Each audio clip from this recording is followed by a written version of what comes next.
Welcome, everyone. Welcome, welcome to the Tuesday Rotary Club meeting. Once we stop the Vivaldi, Wes, can we cut the string quartet? All right, we'll go with it. So if we could please have. I don't have anybody assigned to the pledge and the song today. Does anyone want to volunteer? Me? All of us? Or we'll all do it together. So let's do song first. Gordon, what do you want to play?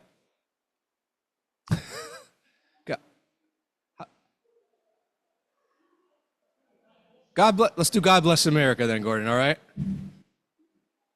Wait for Gordon. Go for it. All right. God bless America, land that I love. Stand beside her and guide her with the light from above. From the mountains to the prairies, to the ocean, white with foam. God bless America, my home, sweet home. God bless America, my home, sweet home. Now for the pledge. I pledge allegiance to the flag of the United States of America, to the republic for which it stands, one nation, under God, indivisible, with liberty and justice for all. For today's invocation, Mr. Ernie Hall. Oh, yeah, that's what I'm talking about. No joke today.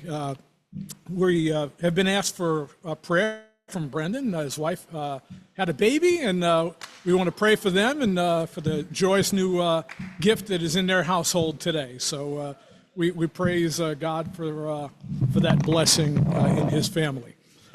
Let's go to the Lord in prayer. Father, you've already heard our prayer for Brendan and his wife and their newborn baby, and we just ask your blessings upon them, that this baby might be healthy and grow up to be a wonderful, wonderful citizen in our community. And dear God, we seek your divine inspiration to fuel our creativity and innovation. May we think boldly, dream big, and find new ways to make a lasting impact on the communities in which we serve. Inspire us to be the catalyst for positive change, and may our actions inspire others to join us on this incredible Rotary journey. Lord, instill in our hearts a boundless sense of compassion. As Rotarians, we are called to serve those in need, especially the most vulnerable among us. May we always be ready to lend a helping hand, offer a listening ear, and share the warmth of our hearts. Let our actions be a reflection of your love and compassion in this world. Amen.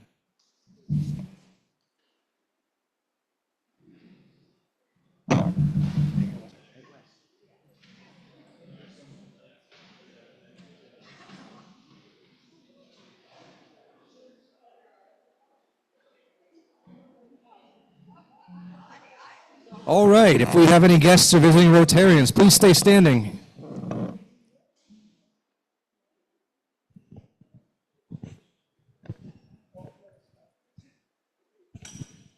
Good afternoon, Rotarians. I'd like to introduce to my guest, Jamie. Jamie is with UF, the Department of Community Relations and Governmental Affairs.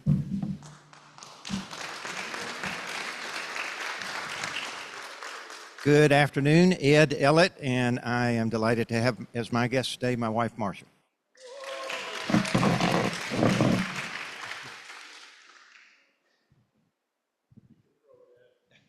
You caught it, I know. Maybe. Good afternoon, Rotarians. It is my privilege today to introduce Chipper Flanagan from City Church right in downtown Gainesville. They got a great ministry there. They've been doing beautiful work. If you're interested, go by and take a listen on a Sunday. If not, come say hello today. That's going to cost you $5. I have my son Ken, recently retired from the Bagel Bakery. Yeah, right. We've got quite a few announcements, so let's get Dwight, Linda, Joseph, and Amber all the way up here, please. We're going to start with Dwight about the Seafood Spectacular.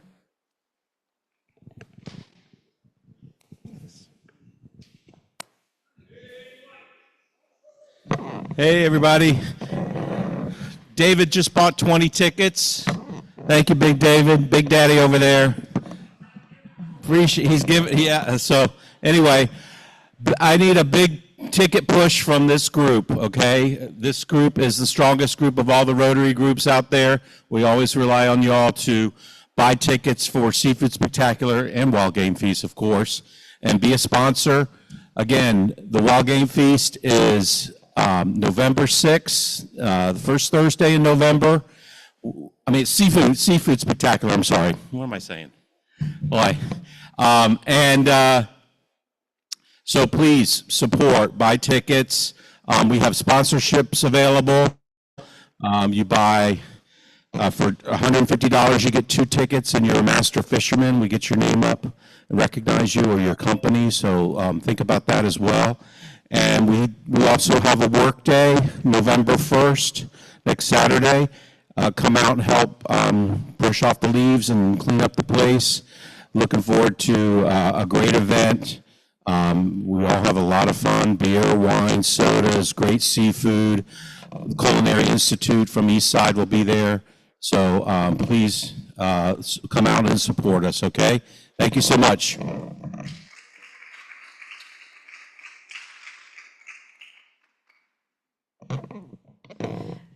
Okay, continuing the plea for support. This Saturday is the Butler Plaza Car Show. I've talked about it a couple of times. We are the recipients of their proceeds. We do have about $10,600 committed in sponsorship funds to us. But they need our help with volunteers. We need volunteers starting as early as 7 a.m. and going until about 12:30. We've got various shifts. I only had 3 people sign up last week, so I can't do this by myself. So if we can get some help, I didn't put out the sign-up sheets. I've got them, but please see me after the meeting so we can represent Rotary and talk about our clubs and what we do. So thanks.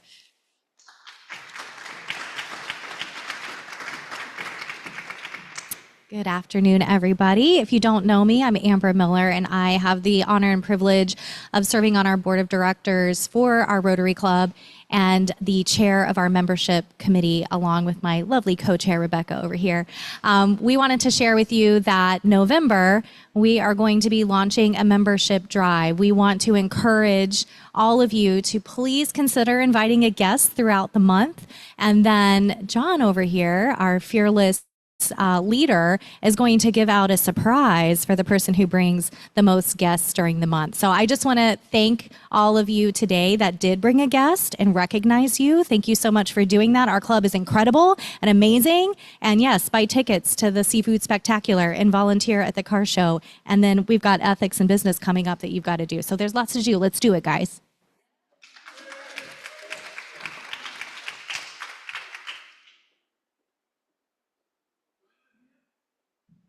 Good afternoon, everybody. I'm Joe Anderson, and it's certainly a pleasure can't hear me? It's certainly a pleasure for you to have me here today. I'm here to solicit nominations for the, just went blank. Ethics in business, thank you. When you get old, your mind starts going away from you.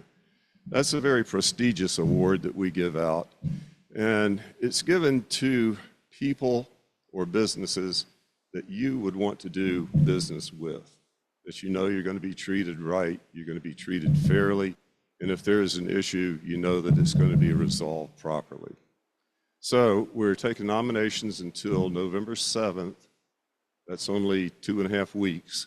So anybody that you know that's in your circle, it can be a person or a business, doesn't have to be a Rotarian, please send those in.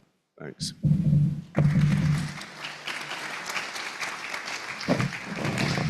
Rebecca, if you could come up and give an announcement about Sustainable Cambodia. Susan, my fan club. I'm Rebecca Nagy. I have the great privilege to talk about Sustainable Cambodia today because, as you know, we have the auction coming up on December 2nd. I'll get to that in a moment. But first, I want to talk about going to Cambodia with Richard Allen and Susan Maston, who were two of the three founders of Sustainable Cambodia, along with their friend Bruce Lasky. And the work that Sustainable Cambodia has been doing ever since, as it grows and expands and adds new programs and touches new lives, is indescribable, but I'm going to try. So in 2017, my husband and I had the chance to go to Cambodia with Richard and Susan. If you ever can swing it, time and financially, you'll never regret it if you go. I wanted to learn more about Sustainable Cambodia firsthand, as did my husband, Paul.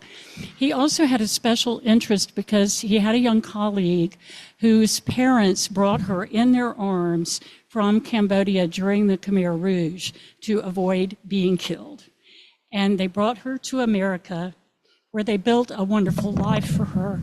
So he wanted to see how this country is rebuilding itself after the tragedies of the Khmer Rouge and the Vietnam War, which of course spilled over into Cambodia. And those are some of the things that inspired Richard and Susan and Bruce to establish Sustainable Cambodia, to help this country build back from devastation. And they've done so much. Sorry, Susan, I didn't know I would do this. They've done so much to transform lives in villages, in families, and especially in the children who go to school with Sustainable Cambodia. So when you go there, you meet these little ones from preschool all the way through high school and university. Many of them go on and get advanced degrees. After going there, Paul and I decided to sponsor students in Sustainable Cambodia. We've been doing that every year since 2017. Some of the students we've sponsored have graduated from university. One went into nursing. Another is at university now studying IT. So they're not only changing their own lives, but the lives of their families, their villages, and eventually their country. Many of you in this room are also sponsors of students in the Sustainable Cambodia program. The school that they go to is supplemental to their public school. So they go to public school, but then they come to Sustainable Cambodia to get to learn English more fluently, to get computer skills, to improve their academic performance, and to have the opportunity to go on to further study and careers as they graduate from high school. So thank you, all you sponsors. In a minute, you're going to hear from some of your students on a beautiful video. We have a 2-minute video with some of these students talking to you. If you have a student who does not appear in the video, it's simply because that person was not at school the day the video was made. But Richard and Susan are going back to Cambodia soon, and they're going to bring you greetings from your students if you don't hear them today. Don't forget that on December 2nd, you too can contribute to Sustainable Cambodia by spending lots of money at the auction, because every penny goes to support the work of Sustainable Cambodia. And if you're interested in becoming a sponsor for a student and you haven't already done that, Susan, Richard, or any of us who've already been sponsors can share with you how that works. It's a very affordable way to be transformative in a child's life. And now the video. Sustainable Cambodia. We are now at the school at Sustainable Cambodia, and we are happy to do this video for all of you, and you will enjoy the special welcome video from your student. We hope you enjoy the video. Hello everyone, and my dear sponsor Rebecca and Paul. I'm very excited to take the video for you. I'm very happy to study in SE. I'm very excited to be secretary in Sustainable Cambodia Youth Club. In November, I'm always create a dancing or some activity to welcome Rotarians all over the world. Thank you. Bye-bye. Hello, Danton. Thank you. Love you. Bye-bye. Hello, David. I am grateful. Thank you. I love you. Hello, Deborah. How are you? I am doing good here. And right now, I'm a student in grade 9. Thank you for supporting me. I love you. Bye-bye. Hello, Jenny. I'm grade 12 now, and I'm happy, and thank you for supporting me. Try my best. Hope to see you. Thank you. Hello, Michael and family. I am here to say thank you to you. Love you. Hello, David. Sending love to you. Thank you. Hello, Ding and family. I'm in grade 7. Thank you for helping me. I wish you happy. I love you. Bye-bye. Hello Dan and family, thank you for supporting me for years. I have passed my grade 12 exam and I'm now preparing for university. All the best to you. Take care. Thank you. Love you.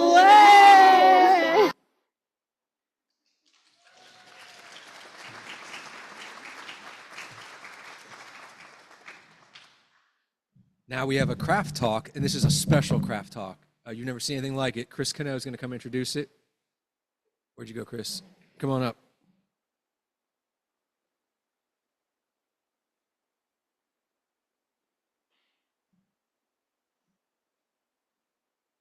Good afternoon, Rotarians. My name is Chris Cano, and I have with me Ed Ellett. Over the 2 years that I've been a member, I've been really inspired listening to some of our Rotary Club members share their stories and realizing just how much rich history exists within this club. It got me thinking, what if we could capture that history in a lasting way? So I reached out to Greg Young and Richard Allen about the idea of pre-producing a few craft talks on video. A number of people from the club chimed in with ideas, and that conversation led to the opportunity to interview Ed Ellett for our very first one. My hope is that by capturing these stories on video in a heartfelt and engaging way, we can preserve the heritage of this club in a format that's both entertaining and meaningful for years to come. With that, thank you, Ed, for the opportunity to share your story in this Craft Talk video. Can you describe a perfect day for you? Perfect day for me, gosh. I would say get up at 5 in the morning, meet my Rotary guests. We go fishing during the day and have a nice dinner afterwards, and having some leisure time in the afternoon just to look back on the day and enjoy it and take it easy. I've been a Rotarian since 1976 under the insurance classification. My father promptly had me join Rotary after graduating from the University of Florida. I was born in Memphis, Tennessee. My parents moved around a little bit. I had worked on a family chicken farm up in Dahlonega, Georgia. I had worked as a mechanic assistant at Gator Marine here in Gainesville. I dabbled a little bit part-time with my father. He would have me go fishing with him a lot, and always when we went, there was usually a client that was a friend that was there, and that kind of carried on with me somewhat. After that all experience, trying different things and seeing my father's lifestyle, it was natural to go into insurance, joining my father in his business. My wife, Marcia, and I met at an insurance convention. Her father also was an insurance agent. I'm a licensed property and casualty, life, health, long-term care, annuity agent. And what I enjoy about my business is I'm a tool to help my friends, my customers, my family manage some of the risk in their personal life path. Back in June of 2022, I transitioned my business. I sold it to a very appropriate point person for the King Risk Partners organization, Chad King, with him also being a past president of our Rotary Club and his father being involved in the Rotary Club, just like mine. Rotary meant a lot to him. It was one of his key community involvements. He just wanted to be sure that I had that similar opportunity. I remember being the Rotigator editor in the old days where you had a crank machine to crank out the copies. I remember being fellowship chairman several times. There are just quite a few opportunities, and it's wonderful to have a coordinated central area to provide smaller business people or people in other avenues opportunities to serve their community.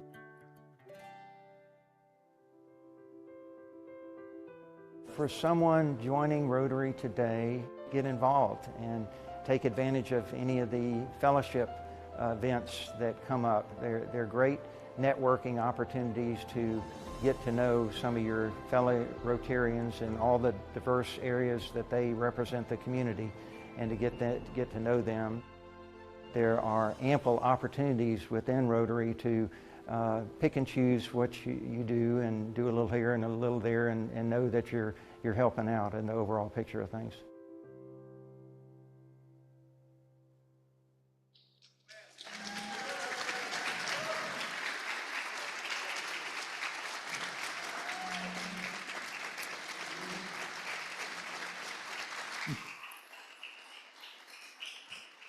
Thank you very much. And Chris, compliments to you on the job, Chris. That's the first time I've seen that, and outstanding. I'm just delighted. Thank you. But also thank Bill Stasowitz and to John. I'm not going to talk but a second, because part of the purpose of this is to control the timing of this presentation, to keep it fairly short and concise, to help our fine president plan his agenda for the day. So I will let it go at that. But Chris, compliments to you. Thank you all very much. Appreciate it.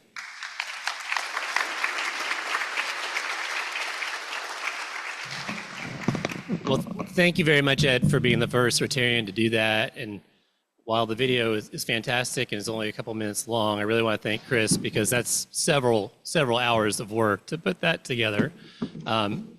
I'm John Thomas. I'm your president. I thank you guys for coming to this meeting of the Rotary Club.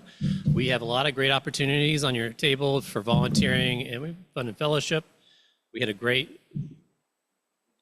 time cooking dinner at the Ronald McDonald House last week, and so I would highly encourage you to take advantage of the car show, the Seafood Spectacular Work Days. We've got a Backpack for Kids program coming up on November 15th. We have a Habitat for Humanity program coming up on December 6th. All kinds of things where you get to meet people outside of our every Tuesday Rotary meeting. And just a quick add to our November membership drive, we the club will cover the cost of the meals for all the guests. So feel free to bring as many as you want. We'll fill up the house. And with that, I'd like to introduce our speaker today. Dulce Román is with the Harn Museum. Dulce Román is the chief curator of Curator of Modern Arts. In this role, she directs the development and management of the Harn's collection of modern art from the United States, Latin America, and Europe. Since joining the Harn staff in 2001, she has curated more than 25 expositions and coordinated more than 15 loan exhibitions. And she will also be our host next week. So if you got signed up for that, Dulce.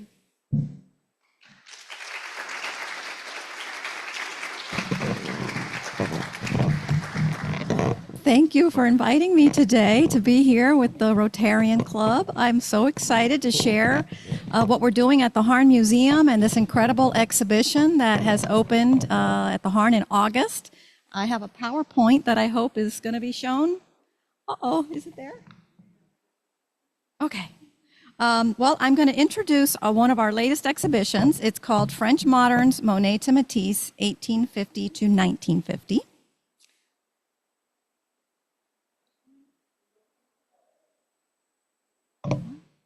Oh, you don't have the PowerPoint? Oh, I emailed it to Eric. last week, but I also brought it on a flash drive, just in case. Okay, let me get that out.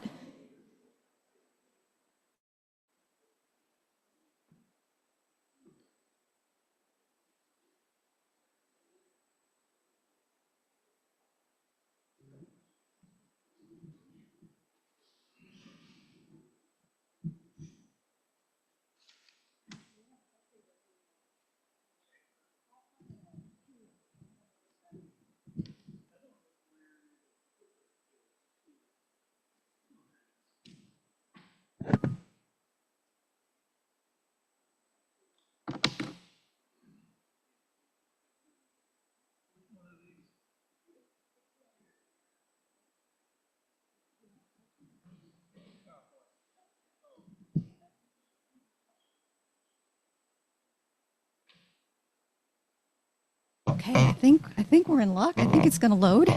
Let me give you a little bit of background while it's loading. Can you hear me?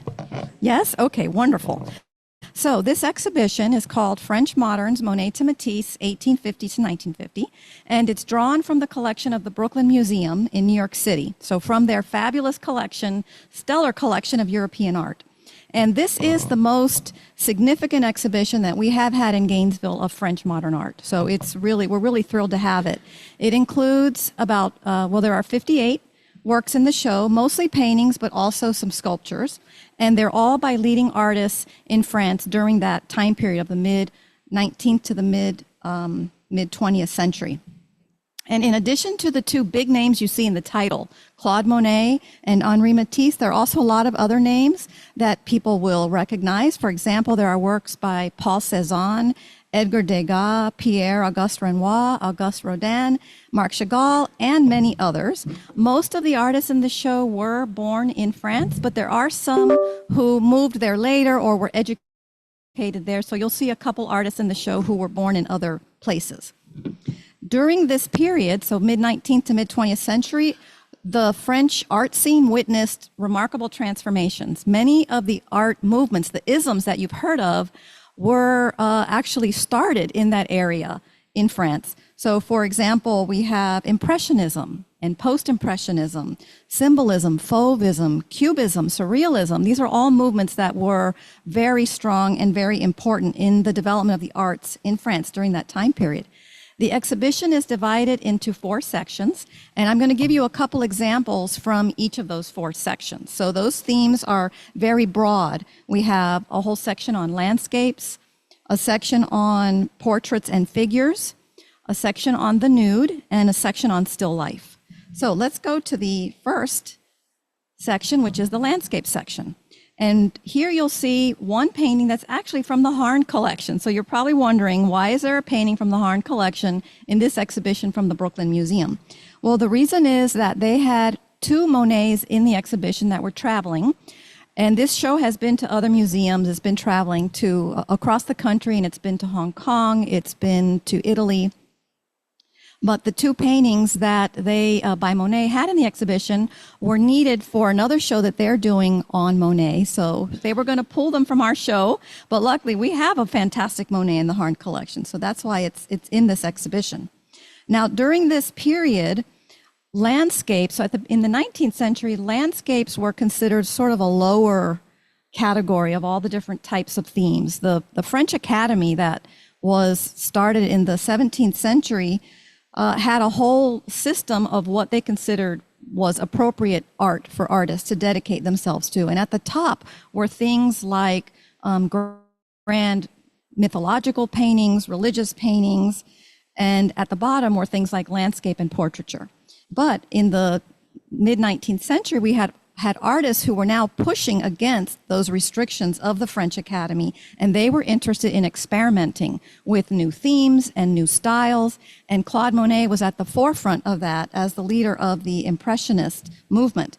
So with Claude Monet, we have a new interest in experimentation with looser brushwork, with brighter colors, and an interest in optics and experimenting with fleeting effects of time of day, for example. You've heard of his many series paintings and how he might work on the same scene over a period of time to catch the sunlight and how it impacted your view of a particular scene at different times of day. So here we have a field of oats and poppies in late summer in the area surrounding his home in Giverny. And then on the right is a painting by Paul Cézanne, who's part of the post-impressionist movement that followed Impressionism. And he was also an experimental artist who was pushing the boundaries and what was considered appropriate for artists. Here we see a church tower at the top of the scene. The entire scene is pushed upwards and forwards, and it's also very geometric. We have a new interest in looking at and splitting up objects in terms of geometry. So we have flat planes, geometric shapes. Also, he's not necessarily interested in covering the entire canvas with paint. Look at the lower right of the painting, and you'll see that a lot of it has been left bare, where you can still see his initial drawing over which he laid the colors, so we can have an insight into his artistic process by looking at this painting. Other artists in the landscape section include Pissarro and Renoir. You may have heard of those names. The next section is portraits and figures. And here we have two examples. The work on the left is by Edgar Degas, who was another big name in French Impressionism. And this painting is a very complicated and difficult one to discern what is actually going on here. At first glance, we see a man sitting in an interior that seems normal enough. A middle-class man sitting in an upholstered chair. But what are these objects around him? You may not be able to see very well, but on the table, draped with the fabric, there is a platter which has sausages and a freshly carved pig's trotter. And then on the floor, on the platter, on the ground, is what looks like a rib roast, a very bloody rib roast. But there's no consensus here. Could it maybe be an artist palette? And what you see is actually paints on an artist palette. There's no consensus either about the setting. Could this be a butcher shop? Could it be a restaurant? Or is it an artist studio? We simply don't know. But that's what makes this painting so interesting. And on the right is a work by one of only two women artists in the exhibition, Berthe Morisot, who was a very active member of the Impressionist movement. She painted and exhibited with Degas and Monet and the other Impressionists. And she, as a woman, though, she was limited to where she could paint, what was acceptable places for women to paint at that time. So she instead painted a lot of scenes that were in domestic upper class interiors or gardens or even other settings where you might find bourgeois and well-to-do women gathered. And here we have a well-appointed interior. These are her cousins, a woman and her child who's sitting on her lap. And Morisot is interested in, like Monet, not blending his strokes very carefully in his colors. She wants broad handling of paint, defining forms, patterns, and textures so that you feel the physicality of the paint. Her works are just as much about the setting and the subjects as they are about the materiality of the paint itself. Other artists in this section include Bouguereau, Chagall, and Matisse. Then we move on to the nude section, and we're moving into the 20th century now with these two pieces. In the 19th century, the nude was linked to ideals of classicism and Greek sculpture and grandiose scenes and very careful description of the physiognomy. But by the 20th century, modern artists were pushing against those restrictions on how artists painted, and you often saw experimentation in abstract modes dealing with the subject of the nude. The work on the right is one of the few sculptures in the exhibition. It's by Alexander Archipenko, and he is an artist who was born in Ukraine and studied art there, and then he moved to Paris in 1908 and had a strong career and an exhibition career, and then later moved to the United States, which is why you see on this label that it says that he's American. He was fascinated with the human form, and he used it as a jumping off point to explore aspects of abstraction. So you see very simple forms in this articulation of a female nude. There's a very soft curve for her face. The horseshoe, her arms are uplifted, and that horseshoe shape is her hands. And then to show the demarcation of her legs, you just have this very simple vertical cleft. He was also known for being experimental with the surfaces of his sculptures. So his bronze often had these gorgeous colors with these wonderful patination of either greens or reds. And in this case, you have this gorgeous green patination. The painting on the left is by Fernand Léger, and he's another artist who was known for these very boldly simplified forms. Can you make it out that there's this jumble of human figures? You see arms and legs and faces all jumbled up. This was inspired by the artist looking at divers at a pool in New York City. So he had to leave France during the German occupation during World War II and was in New York City in the 1940s during that time period and enjoyed watching divers at a pool there and did a whole series of divers. And this one is called polychrome, so colorful divers. He said it was interesting how all these divers, once they jumped into the pool, you couldn't tell what parts of the different bodies belonged to which of the divers, just this big tangled mess. And he was also fascinated, I'm going to say, the neon lights on Broadway. He found them very fascinating. He thought it was interesting how the neon lights would impact the people's coloring on their faces and make them look as if they were red or blue or yellow. So you see some of that experimentation in this painting as well. Other artists in this section include Rodin and Degas. And this brings us to the last theme, which is still life. So I have two examples here. The painting on the right is by Robert Delaunay. And can you believe he was only 19 years old when he painted that scene, that breakfast scene outdoors? Obviously, he's looking to Claude Monet as an example. He had seen Monet's paintings exhibited in Paris. And so Delaunay was himself at this young age already interested in this new approach in the mid-19th and early 20th century of the effects of light on optics and how you might have a shadow that's on the walkway on the right that appears blue shadows, because that's how things appear, not what you would necessarily think things would look like, but how optics and light and shadow impacts how we view things in nature. And then on the left, the other big name in the exhibition title, right, it's Monet to Matisse. We have a still life by Henri Matisse, and he's known for his bold brushwork and vivid colors. We see patches and strokes of paint. Like Bertha Morisot, he's more interested in the materiality of the paint and not necessarily in having to describe the exact fine details of the flowers in the vase here. And it's almost as if the flowers are floating and becoming and melting into part of the background. And he was a leader of a group that I mentioned earlier, the Fauve painters, who were known for these very bright colors and crazy colors.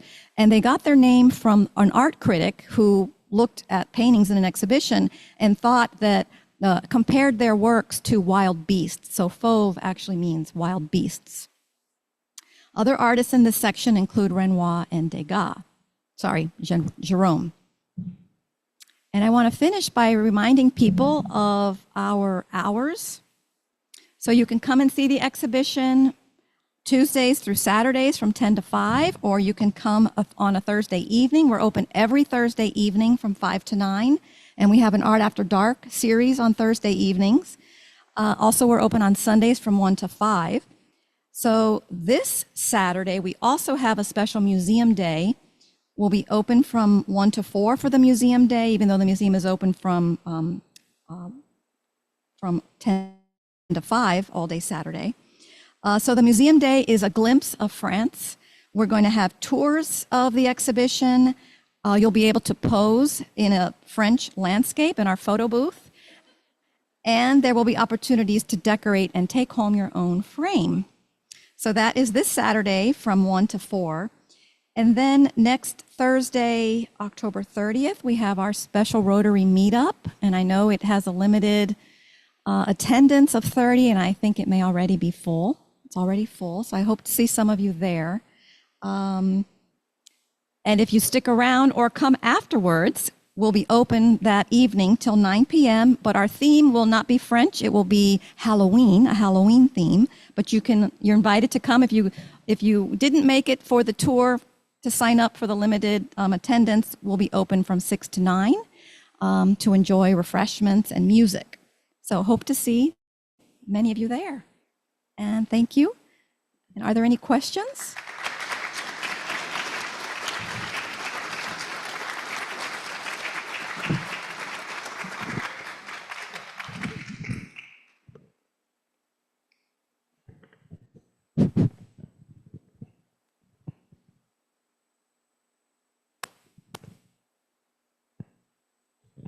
Thank you so much. That was really edifying, and the work is just awesome. I've always loved the Impressionists. Question, more so, seemed to have a relatively short life.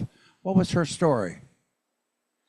Well, I don't know what in the end was, She was only 50. how she passed early. Well, she was from a very well-to-do family, and her parents actually encouraged her to paint, which was not possible for all talented young women. If their families could afford it, then they could afford a private tutor, because the academies weren't accepting women until later. So she did have private lessons from another famous painter in the show who I didn't mention yet, but Corot. She was a student of Corot. And she did marry, she had children, and she was able to exhibit in 7 of the 8 group exhibitions that the Impressionists had. But the reason she missed out one of those was because that was the year that her daughter was born. So again, it speaks to what a unique experience and what the complications were for women artists at the time. Thank you. You're welcome. Thank you. Dulce, so do you guys partner with Crystal Bridges? Is that the museum out in Arkansas? We partner with which? Crystal Bridges. Crystal Yes. Bridges? Yes, we had a fabulous show from the Art Bridges, which is the foundation arm of Crystal Bridges. And we had an exhibition of theirs that they organized it. It was from the Spelman College Museum of Art. That was up earlier this year. And they've loaned us some paintings from the Crystal Bridges collection as well. So I think we'll continue. And they're sponsoring our Art After Dark program also. Good. Our That's evening, one of the, Thursday evenings. The Walton family. Yes. Walmart people, right?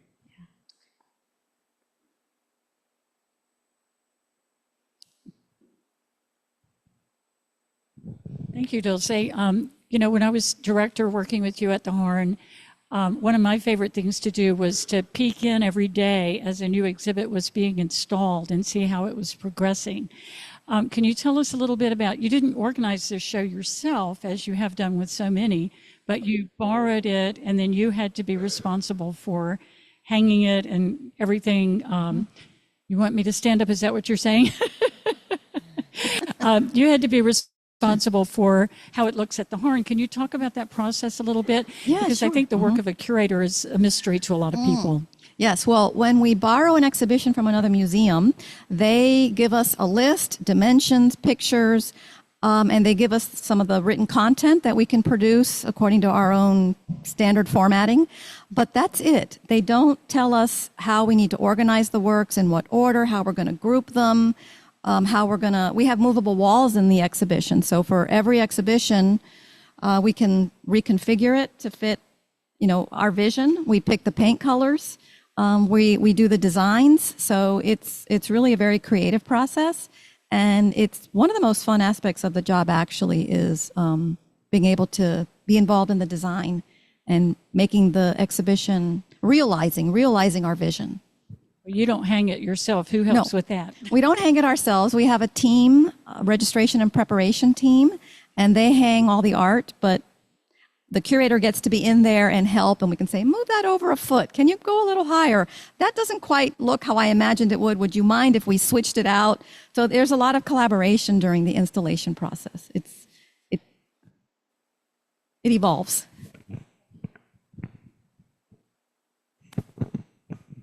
Dulce, thank you. It's good to see you back. You were curator of collections for the Matheson Museum for a number of years, or on the I was on the collections board, committee. on the committee. We appreciate yes. that. We may invite you back. I was going to ask, we had this big heist, at the Louvre recently, and you've got all these expensive paintings coming to town. How are you preparing for that? We are watching that story very closely. Well, each museum that loans you art can have security requirements. So we do have 24-hour live guard on site, but we also have live monitoring by the university. We have cameras throughout the museum, and right now we're in the process of doing a complete upgrade of our security system. We're installing all new cameras, and parts of our building are 35 years old now, so that has required a lot of funding help from the university and a lot of rewiring that's going on right now. So that's happening as we speak, but it should be completed in a couple months. But we feel that the museum is already very secure. We're just upgrading with new cameras. So I don't think the heist that they experienced would happen here. We're smaller, we have more control, and we have the university helping us. They're in a big city, and we have alarmed windows, and I just can't see that happening to us. I hope not. Hi, I'm Helen Gilstrom. We recently were fortunate enough to go to Paris, but we've been to the Louvre before. We went in to see this lovely exhibit before we left. We're pretty much convinced we had a better deal than all those people who went to the Louvre because of the crowds. The exhibit to me was just outstanding. And to have that here in Gainesville is such a treat. I just wanted to thank you. Oh, thank you for saying that. Yeah, thank you. Thank you. Our director, Leanne Chesterfield, wanted to bring a very special exhibition to the Harn and to Gainesville for the Harn's 35th anniversary. So this was the very special selection. So we're happy to have it. Thank you.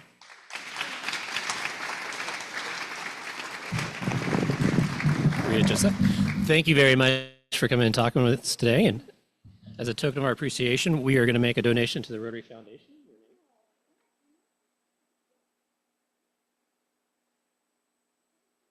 We look forward to seeing you next week. We'll make sure none of our Rotarians steal any of the artwork. Next week's speaker is our one and only Ernie Hull, so please be sure to be here and invite a guest. A quote for the week is, "Art washes away from the soul the dust of everyday life." Pablo Picasso.